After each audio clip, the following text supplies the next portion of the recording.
Tonight, Trump slashes corporate taxes, national monuments under attack, and virtual wives.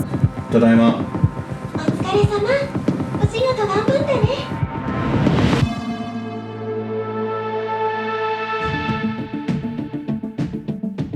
Despite protests across South Korea, the U.S. began installing a missile defense system to intercept a potential launch by Pyongyang. With every test, Kim Jong-un moves closer to his stated goal of a preemptive nuclear strike capability against American cities. All 100 senators got a briefing on the nuclear threat during a meeting at the White House, a day after North Korea conducted live fire exercises.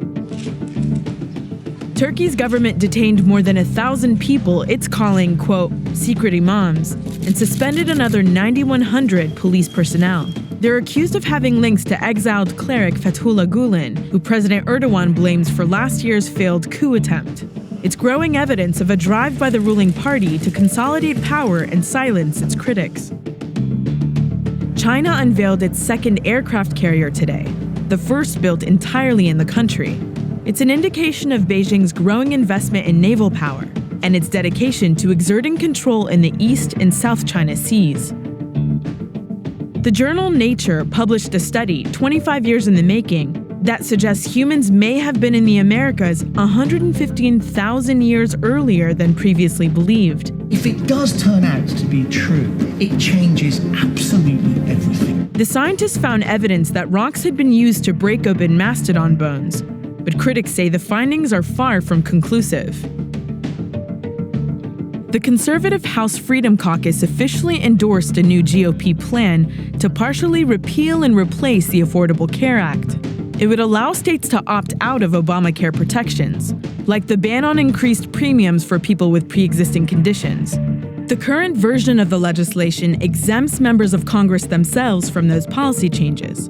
And now the bill's author, Representative Tom MacArthur, says he'll drop the provision.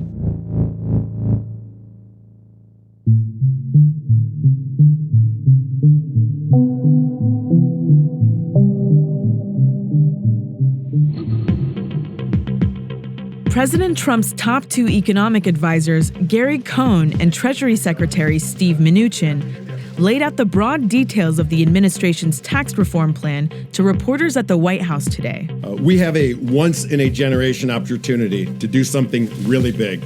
It's an effort to boost the economy by consolidating the current individual tax brackets from 7 to just 3. But the biggest headline is that it would lower the corporate tax rate from 35% to 15%. Anyway, thank you, everybody. Officials didn't offer many more details than that, but this is probably just the beginning of the fight. Alexandra Jaffe was at today's briefing. Donald Trump's advisors said the president is undertaking the most significant tax reform effort in decades. And it would be a monumental change to the tax code, but it also probably won't pass. Slashing the corporate tax rate is pretty popular among Republicans, but this plan as it stands now doesn't pay for all those cuts. That means it would blow up the deficit, which is something most Republicans hate. Corporations make up 11% of the federal tax base and are taxed at 35%. According to the Nonpartisan Tax Policy Center, cutting that rate to 15% would cost the federal government $208 billion in 2018 alone and get more expensive every year. The TPC also predicts that in 5 years, Trump's tax plan would increase the deficit by $726 billion and jack up the debt by 15%. Here's how the Treasury Secretary said that all would get paid for. The economic plan under Trump will grow the economy and will create massive amounts of revenues, trillions of dollars in additional revenues. But there's evidence that tax cuts don't really work that way. Take a look at Kansas, for example. Governor Sam Brownback pushed through a similar plan in 2012, and he now faces a budget gap of nearly $250 million. At the time, he called it a, quote, real live experiment, and it's one that didn't really go that well. The Conservative Tax Foundation even pointed to Kansas as an example of how not to do tax reform. As for Brownback, he's pretty unpopular, and his political career is all but over at this point. There's another big problem here beyond just the basic math. The White House and House Speaker Paul Ryan don't see eye to eye on the strategy. Ryan said today he still hopes to pass reform with just Republican votes. But to do that, it can't add to the deficit. That means this plan would have to change significantly. There's too much daylight between Trump and Ryan for tax reform to go anywhere right now. At this point, this proposal amounts to an opening bid from the president, who's eager to show voters that he wants to cut their taxes in broad terms, and more importantly, eager to notch a symbolic victory before his 100 days is up.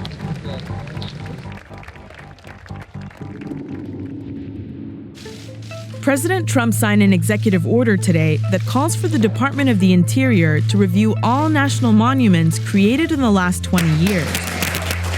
And takes explicit aim at the 550 million acres of water and land put under permanent federal protection by President Obama. National monument status has never been revoked before, but there are people, particularly in rural areas, who would welcome the change. The governor of Maine is one of them. He went to D.C. today to watch the order being signed and implored President Trump to make U.S. history and nullify a national monument in his state.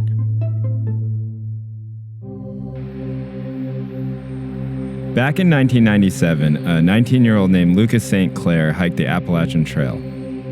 The last 100 miles of the AT is called the 100-Mile Wilderness, and it goes from Monson to Mount Katahdin. And, you still hear logging trucks and, you still see forestry operations. Not that it's a bad thing, but it's not a wilderness. And so Lucas called his mom, Roxanne Quimby, a multimillionaire conservationist from Massachusetts and the co-founder of the Burt's Bees Corporation. And so she thought, maybe I could buy land along the Appalachian Trail to make a wider buffer and make it feel more like a wilderness area. So the first acquisitions that she made were along the Appalachian Trail.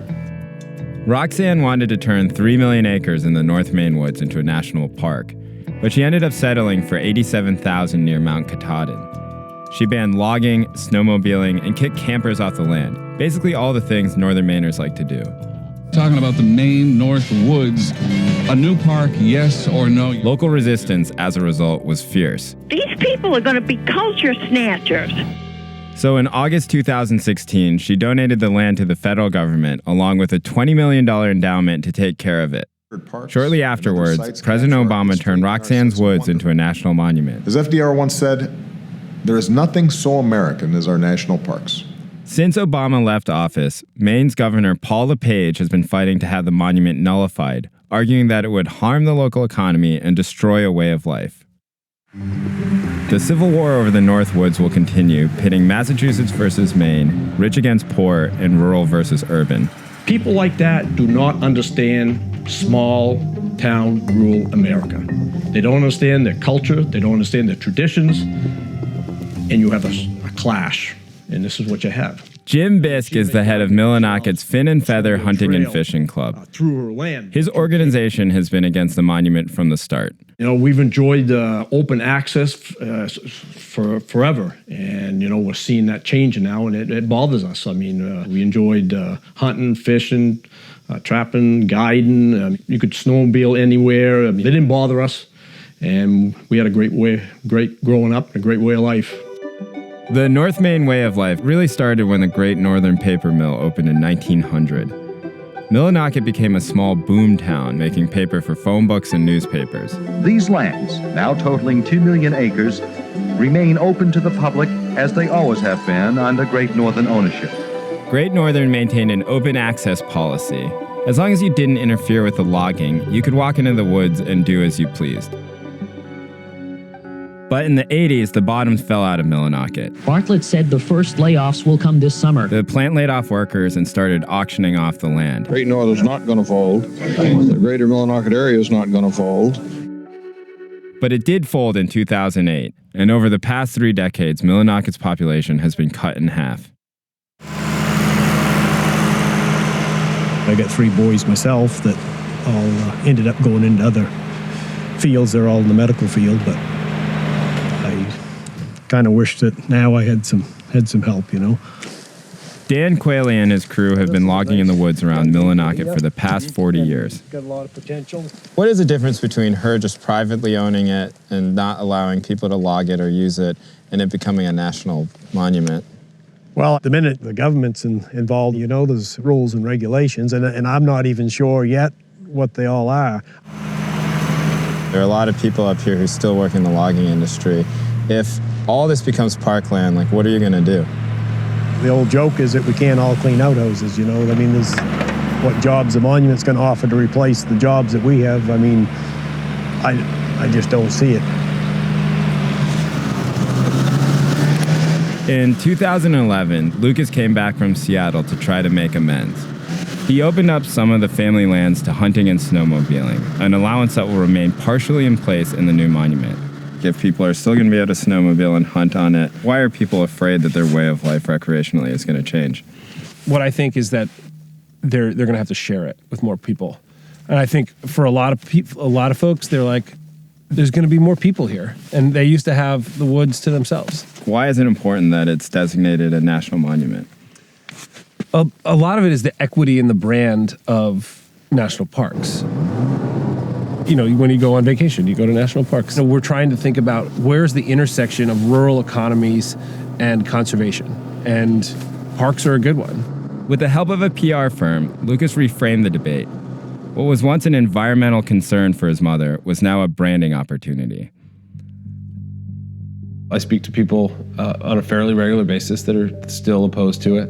And we have the same goals for this place. We want to see young people stay. We want to see the communities come back to life. So let's try to figure out together what their role can be. We're in this moment right now where there seems to be a lot of conflict between people in rural areas and so-called coastal elites. Do you find any resonance of that sort of conflict here? Yeah, I absolutely see it. And I, in a lot of ways, don't blame anyone for thinking that they're being left behind. What do the people up here want? We want to be able to manage and have state control or local control over our land and our future and our economy. But people come up here and vacation, they go home, and then they tell us how we should live. I think it's wrong, whether it's here or anywhere else in the country, and you see it all over the country, where locals are being pushed out of their traditions and culture and way of life, and it's sad. It's got to change. Something's got to change.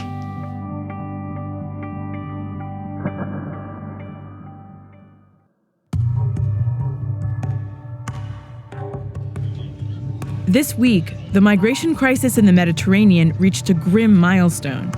More than 1,000 people lost their lives trying to get to Europe this year. According to the International Organization for Migration, or IOM, almost 90% of those who died were attempting to cross between Libya and Italy, making that stretch of water the deadliest in the world. Seb Walker reports from the Libyan coast. In the past few days, there have been rescues at sea by international NGOs and others, with good spring weather encouraging smugglers to push the boats out. Many of those attempts have ended in tragedy. Last week, Libyan fishermen found a small boat containing the bodies of 28 migrants who died after drifting at sea for days after their engine broke down. Libya is an important transit point for migrants from many African countries who travel here overland with the aim of seeking a path to Europe. Those who are caught are taken to detention centers like this one in Misrata, where more than 120 migrants are being held before repatriation to their home countries. They told us about the challenges they'd faced along the way. Sometimes the police beat us. They beat us, and then they took a lot of money from us. Monir Sani is being flown home to Niger by the IOM. He's been held in detention here for more than 2 months now. I want to go back to my country more than I stay here. So you feel happy to be taking a plane tomorrow? Nothing. You feel nothing? Nothing. The IOM says they've repatriated 1,700 migrants since the beginning of this year, and they expect the total numbers for 2017 to reach up to 10,000. Many of those say they'll attempt the journey again as soon as they get home. In the meantime, Libyan officials say they simply don't have the resources to continue providing food and medical care to the numbers of migrants who've already arrived here. And the main departure season hasn't even started yet. Barcelona has become one of the most visited cities in Europe. The number of overnight guests has increased by more than 500% since 1990. But the big crowds have changed Barcelona's neighborhoods and driven prices up, and a growing cadre of locals is rallying against the tourist masses. Now, the city council has passed a new law that aims to shift the balance back toward residents, and it could be a model for cities around the world facing the same problem. Malen Larson reports.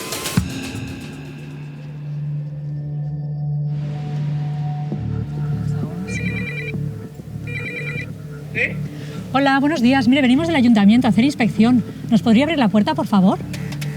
Gracias. Barcelona is a small city of about 1.6 million residents that last year hosted around 32 million tourists. Like in other popular destinations, more and more visitors are using online platforms like Airbnb to rent apartments. There are just under 10,000 licensed for tourists across the city. But with huge demand, there are thousands of illegal ones in operation as well. Aquest també, no? Aquest també. Ah, mira. Hello, good morning. Hello. We are from the city council. We are inspectors. Okay. We are checking touristic apartments in this area. Are you a tourist or? Yeah. Yeah? Okay. If you don't mind, we are going to ask you just a few questions. It's 5 minutes. Where are you from, please? The United States. United States. How did you find the apartment? Airbnb. The inspectors will use this evidence to build a case against the owner of the apartment, resulting in a fine of up to $32,000.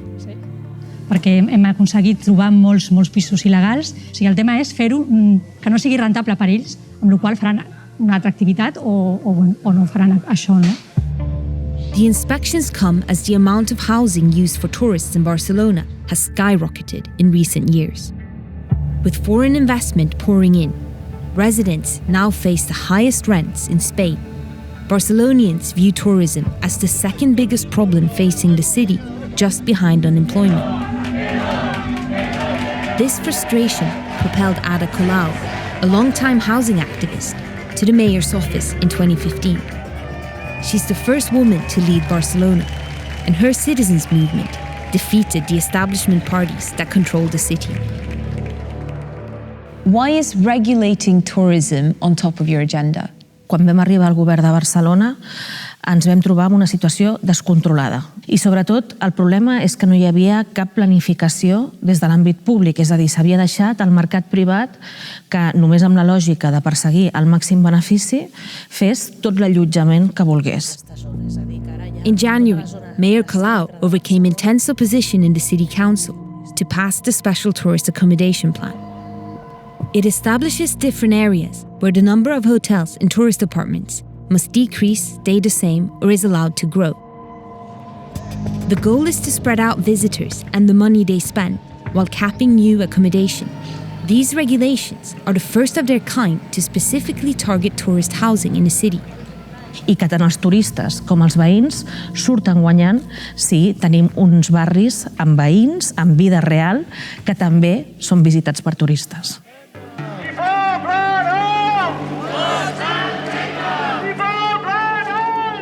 We're in an area of Barcelona called Puebla Nou, where a big crowd has come out to protest despite the heavy rain because they don't want more hotels and tourism in their neighborhood.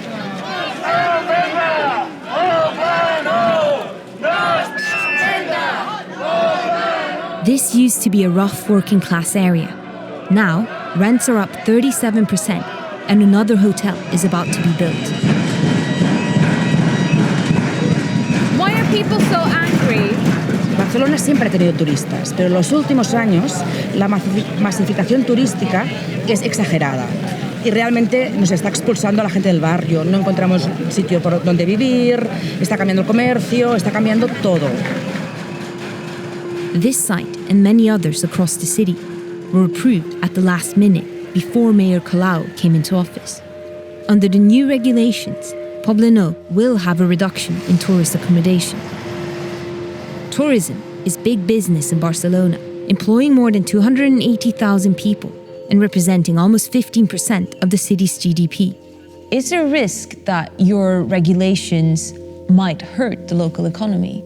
A veure, el turisme en si mateix no és dolent i és una activitat econòmica positiva, genera milers de llocs de treball. Ens hem trobat que la riquesa del turisme, que es diu que beneficia a tothom, està beneficiant a una part molt petita. Facing similar challenges, Paris, Amsterdam, and other European cities have reached out to learn more about Barcelona's tourist plan. No? Que Venècia és una ciutat preciosa, però s'està convertint en un teatre perquè no hi ha veïns que visquin a Venècia. No? Doncs això és el que no volem que passi a Barcelona.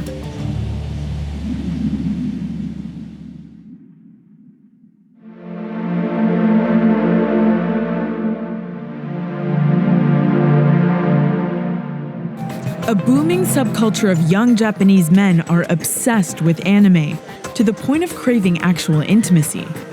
Now, a company called Winkle has invented a machine that can help bring their fantasies at least partway to life, in the form of a dedicated virtual companion. Dexter Thomas went to Tokyo to meet her. 行ってきます。はーい。今日も早く帰ってきてもいいんだからね。なんちゃって。いってらっしゃい。The Gatebox is a virtual assistant that features an anime character named Azuma Hikari, who's projected inside of a glass tube. Hikari hooks into your home network, and she can wake you up, turn the lights on when you come home, and even send you cute text messages throughout the day. Everything she does, though, is kept strictly PG. どんな機能があるんですか？一緒に暮らしている中でできる挨拶みたいなものを作ってまして、朝起こしてくれて一緒に寝るところまで一緒に体験できるような機能が入ってます。そろそろ出た方がいい時間だね。気合い入れていこう。 Minori Takechi is the 29-year-old founder and CEO of Winkle, the company behind the Gatebox. He says that soon, every company will have robots. But he thinks the robots on the market now are too robotic. もし私だったら、そういったロボットではなくて、大好きなキャラクターたちと一緒にこの家の中で一緒に暮らせるような生活っていうのを実現したいなと思っているんですけど。どういう夢？はい、そうですね。そういった夢がありまして。But that dream doesn't come cheap.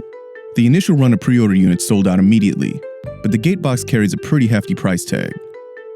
で今はですね、機能がちょっと限られてないですか？はい、そうですね。挨拶と、はい、朝起こして、はい、でお休みとかっていうのがメインなんじゃないですか。はいはい、でそれで30万。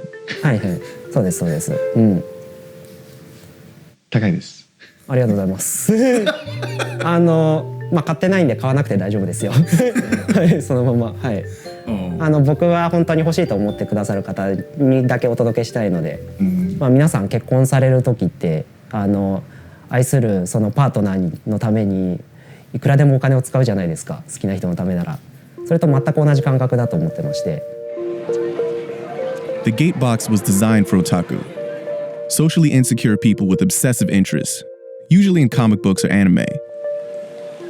Otaku are stereotypically male, which is probably why the Gatebox only features a female character. One investor said that based on the otaku audience he sees at anime conventions, the Gatebox should have a pretty solid market. みんな、お世辞にもすごいかっこいいハンサムな人間たちがそんな多いわけじゃなくて、いわゆるオタクなのでで社会生活では多分辛いこともいろいろ経験してるんだと思うんですけど、なんか気持ち悪いとか言いながらでも自分の好きなものに没頭して、でもそこそこ寂しくしてる人たちっていうのが日本の中にもたくさんいるだろうし、例えばですね、3次元の彼女をゲットして、したいですね。はい。したいですか？いや、それはしたいと思ってます。はい。で、そのゲートボックスがあってどうするんですか？一番はゲートボックスを見た瞬間に別れましょうとか言ってくる人はそもそもお付き合いできないので、グッバイっていう。When the international press found out about the Gatebox, most outlets made fun of it. But Winkle says the publicity has sparked interest in America with people who want to use the Gatebox as a tool to cope with disabilities. 某、イラク戦争に、従軍されて、ちょっと心にちょっとPTSD を負ってしまって、人と喋れなくなってしまいましたと。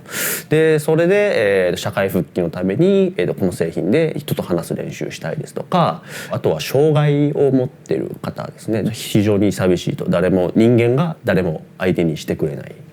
で、その中で、こういった製品があれば、とてもこう心が癒されるので、どうにかして、購入したいですと。ただいま。お疲れ様。お仕事頑張ったね。The Gatebox is still a long way from serving as a replacement companion. But the interaction that Hikari offers might be all some people need.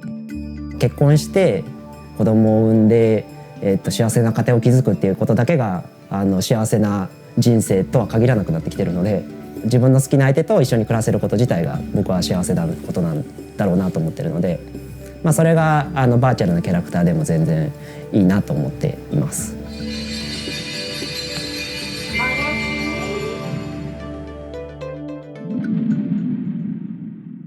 That's Vice News Tonight for Wednesday, April 26th. Tune in this Friday at 7:30 Eastern for a special episode on the first 100 days of Donald Trump.